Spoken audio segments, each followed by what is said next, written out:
China does not want to see Russia defeated in the Ukraine war. China has made it clear that it does not want to see Russia suffer a defeat in the ongoing war in Ukraine. While maintaining a publicly neutral stance, Beijing has consistently expressed its concerns about the geopolitical consequences of a weakened Russia. According to Chinese officials, a total Russian collapse could destabilize the region, empower Western alliances like NATO, and shift the global balance of power further in favor of the United States. China and Russia share a strategic partnership, especially in their opposition to U.S. dominance in global affairs.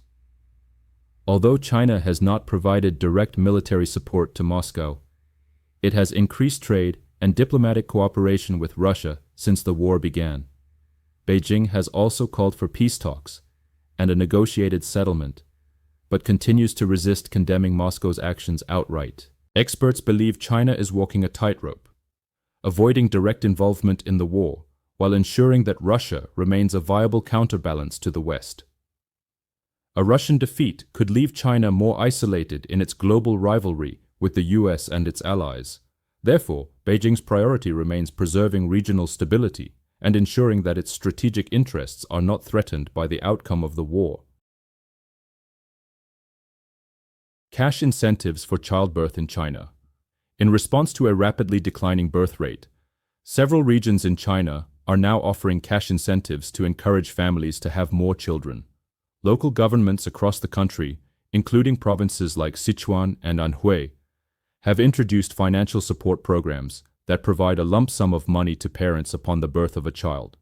Depending on the region, the amount can range from a few thousand yuan to tens of thousands, with additional subsidies available for second or third children.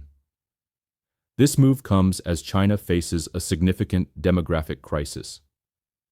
The country's population shrank in 2023 for the second consecutive year, sparking concerns about future labor shortages and economic slowdowns. Experts believe that without policy changes, China may struggle to sustain long-term growth due to an aging population and a shrinking workforce. In addition to cash payments, some local governments are also offering extended parental leave, reduced education costs, and housing benefits to support families. However, critics argue that financial incentives alone may not be enough to reverse the declining birth rate, pointing to broader issues like high child-rearing costs, work-life imbalance, and social pressures. Still, the government remains determined to boost births and secure a more stable demographic future. Heavy storms on July 4-5 pushed the Guadalupe River in central Texas to surge more than 25 feet in under an hour, unleashing catastrophic flash flooding across the hill country. As of July 5th morning, at least 27 people, including 9 children, have been confirmed dead, and over 24 campers remain missing. The worst tragedy struck Camp Mystic, a girls' summer camp along the riverbank. About 750 campers were present when floodwaters tore through, with 23 to 27 girls still unaccounted for. Camp director Dick Eastland was among the deceased, along with several campers, as rescue efforts intensify. Rescue teams, comprising local, state, and federal personnel, have mobilized nearly 1,000 responders, utilizing helicopters, boats, drones, and even military vehicles.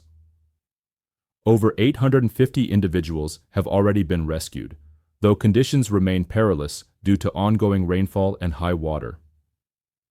Local officials are facing scrutiny over flood warnings, as residents reported receiving little to no alerts before the surge. Meanwhile, authorities assure that search operations will continue until every missing person is found or accounted for, whether safely or tragically resolved. WashingtonPost.com. +12.